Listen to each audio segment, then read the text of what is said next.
galera, beleza? Eu já tinha acabado de gravar o vídeo, tava editando, mas saiu uma notícia importante. E aí eu tô gravando esse trecho adicional antes da vinheta para dar essa informação logo agora, para não deixar para ficar de noite e ficar um pouco velho aí a notícia.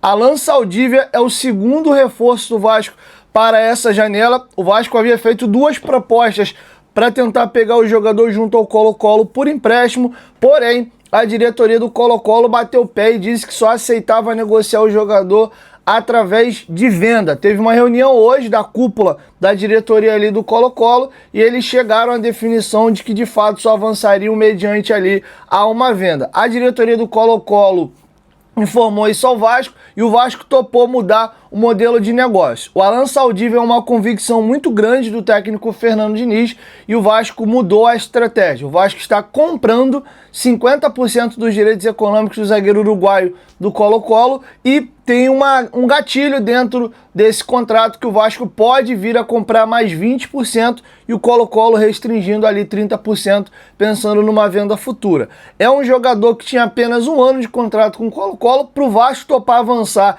e chegar fazendo a compra, acredito que deve ter sido por um valor bem mais baixo, tá? Tô curioso para saber os valores. Quem trouxe a informação foi o companheiro Vene Casagrande, mas o valor ainda não foi revelado. Fato é que o Alan Saldívia, zagueiro uruguaio de 1,80 m, destro, é o segundo reforço do Vasco. Chega para brigar por posição num primeiro momento ali com Carlos Cuesta, mas joga dos dois lados da zaga. Falei do Cuesta porque ambos são zagueiros de perna direita. Pro lado esquerdo, o Vasco tem o Robert Renan e o Lucas Freitas. Com o retorno do Lincoln, no momento agora, o Vasco tem 5 zagueiros no elenco, já que o Lucas Oliveira se transferiu para o Mirassol e o Maurício Lemos teve seu contrato terminando no dia 31 de dezembro e não foi renovado. Beleza? Quero te ouvir. Deixa a sua opinião aqui embaixo nos comentários sobre o que vocês acham da contratação do zagueiro. Agora eu vou chamar a vinheta e após a vinheta aí o vídeo segue normalmente. Valeu?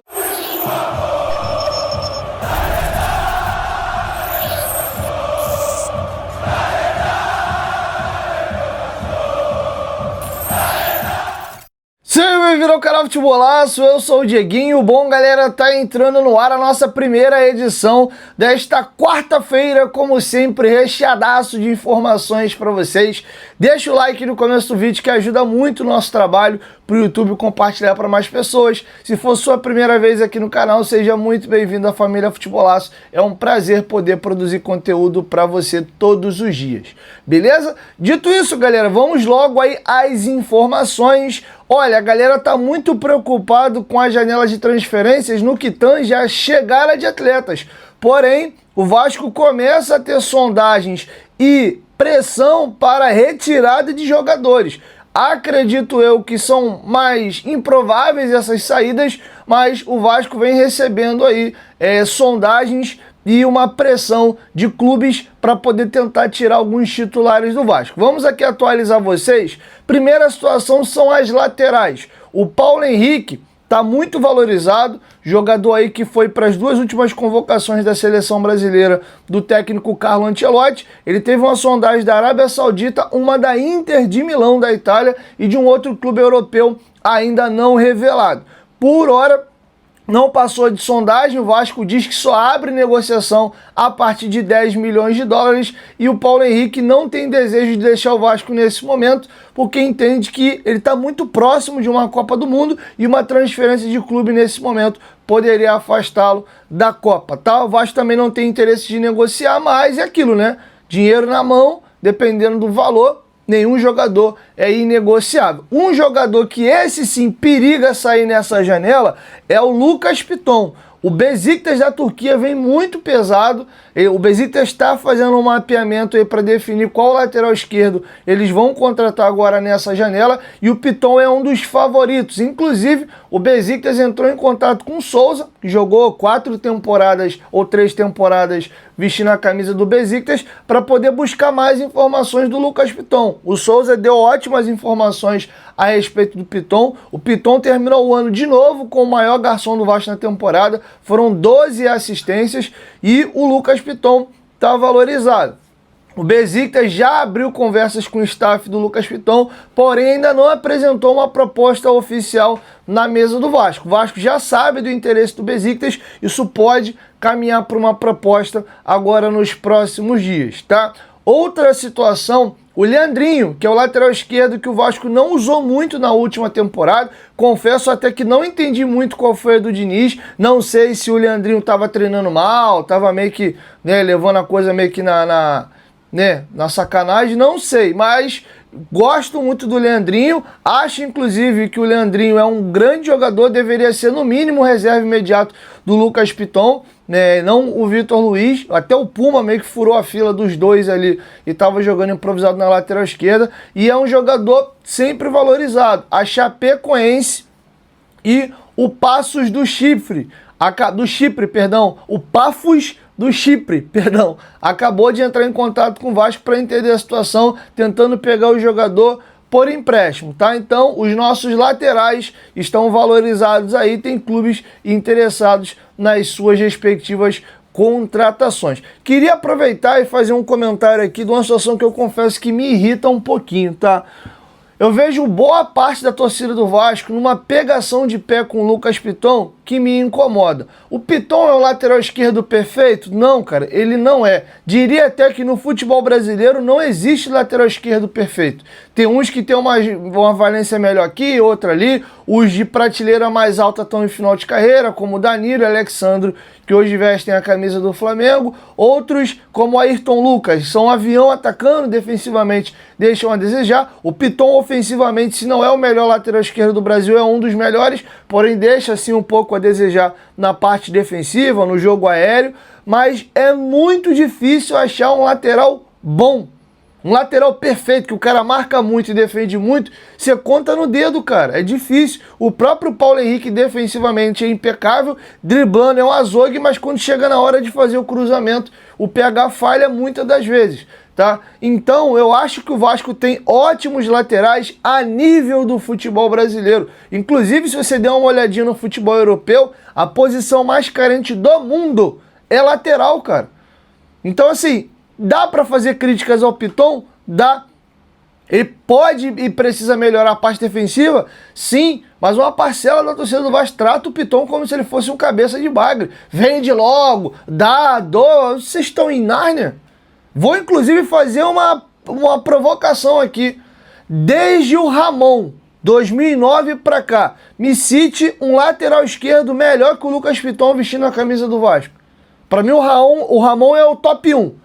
Na minha opinião, o Piton é o top 2. Me cite um lateral esquerdo que o Vasco teve de 2009 para cá, estamos chegando a quase 20 anos já, que seja melhor que o Lucas Piton, com a exceção do Ramon.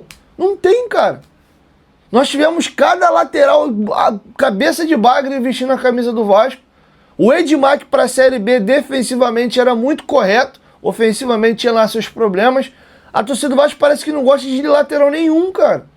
Então, pô, se pintar um lateral melhor, pô, maneiro, ótimo. Se pintar um jogador melhor com o Ryan, melhor com o Andrés Gomes, ótimo, cara. Quanto melhor, melhor. Né? Perdão a redundância aí. Agora, não vamos desmerecer alguns jogadores nossos, porque o cara tem uma deficiência aqui a colar. Se os caras fossem perfeitos, eles estavam jogando na Europa, não estavam jogando no Vasco e nem no Brasil. Então, acho que falta um pouquinho, às vezes, de noção para uma parcela da torcida do Vasco, cara. Enfim, essa é só a minha opinião, fica à vontade para deixar a sua aqui embaixo nos comentários, tá bom? Então essa é a situação no momento, beleza?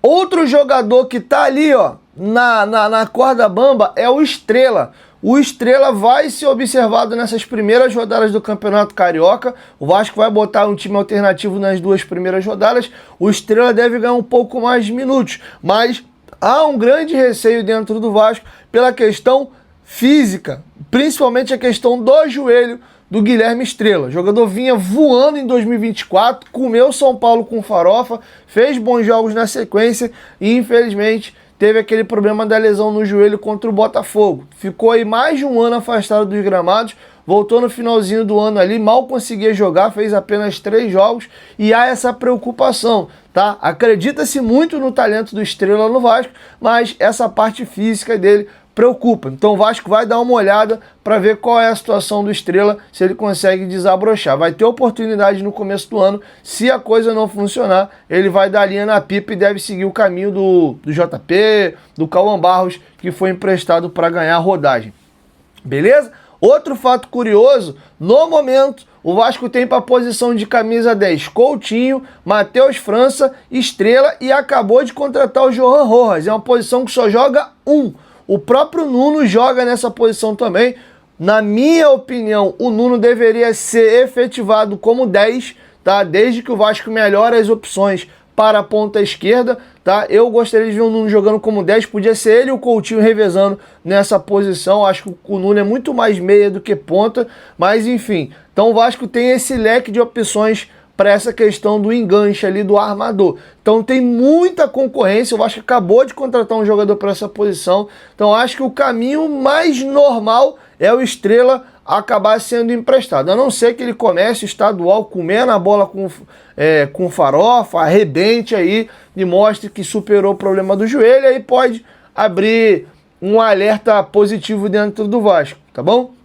Então essa é a situação do Estrela. Outra situação que eu queria trazer para vocês, no vídeo anterior, eu confirmei aí que a Vasco Corrida está confirmada para Manaus e hoje o Vasco confirmou mais uma cidade. Alô, galera do Espírito Santo, em Vitória também teremos a Vasco Corrida. Em breve o Vasco vai divulgar aí a data, então já prepara o teu tênis aí e a tua inscrição para poder fazer essa corrida aí com os gigantes da colina. No final tem ali a entrega de medalha, tem um comprovante de certificado que você fez a corrida, além de fazer a atividade física, que é bem legal, tá? Espírito Santo tem paisagens muito bonitas, então boa sorte a galera aí de Vitória. Fica ligado, aqui no Rio de Janeiro foi absurdo a quantidade de inscrições, então faça a tua inscrição e não perca essa oportunidade de viver o Vasco da Gama mais um pouquinho aí, tá bom? Então o Vasco Corrida está confirmadíssima para a Vitória no Espírito Santo, beleza? Outra situação que eu queria trazer para vocês agora, galera, é a respeito do Bruno Guimarães.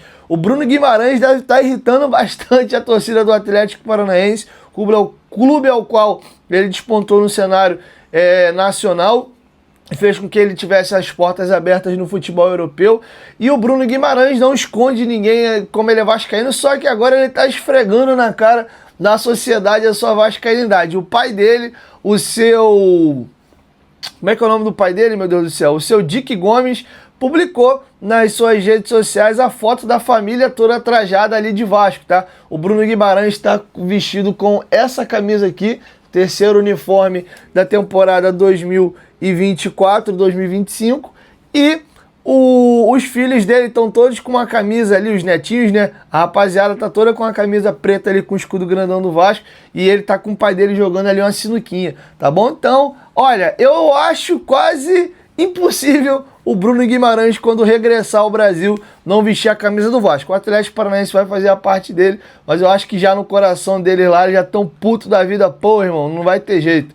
O Guimarães, voltando ao Brasil, vai querer vestir a camisa do Gigante da Colina, tá bom? Tá feito o registro aí pra vocês. Hoje, o Bruno Guimarães é um dos melhores volantes do mundo, titular absoluto da seleção brasileira. Tem o Bellingham também ali, tem o Rodri, tem alguns volantes aí com grande destaque no planeta. Mas se você fizer uma lista dos 5 maiores volantes do mundo, com certeza o Bruno Guimarães hoje tá nessa colocação. E aí, quero te ouvir, deixa a sua opinião aqui embaixo nos comentários. Você gostaria de ver o Bruno Guimarães vestindo a camisa do Gigantesco da Colina? Hoje ele é capitão do Newcastle, tá? É um jogador valorizadíssimo, tem aí números absurdos, tá indo para a 5ª temporada vestindo a camisa do Newcastle, e é um jogador que nem tão cedo volta ao Brasil, tá? Tem 28 anos de idade, tá muito novo ainda, mas é um jogador que chama bastante atenção, tá bom? Então é isso, galera. Caminhando agora para a reta final, assim a gente vai encerrando com vocês a nossa primeira edição do dia e logo mais eu volto com mais informações. Hoje pode ser um dia decisivo para o Vasco contratar o zagueiro Alan Saldívia. Tem uma reunião na cúpula do Colo-Colo, lá eles fazem as coisas, as suas tomadas de decisão através de votação, tem uma cúpula, então essa reunião ocorre hoje. Então devemos ter novidades sobre o Alan Saldívia entre hoje e amanhã, beleza? Tamo junto, saudações vascaínas e até a nossa próxima edição. Valeu, fui!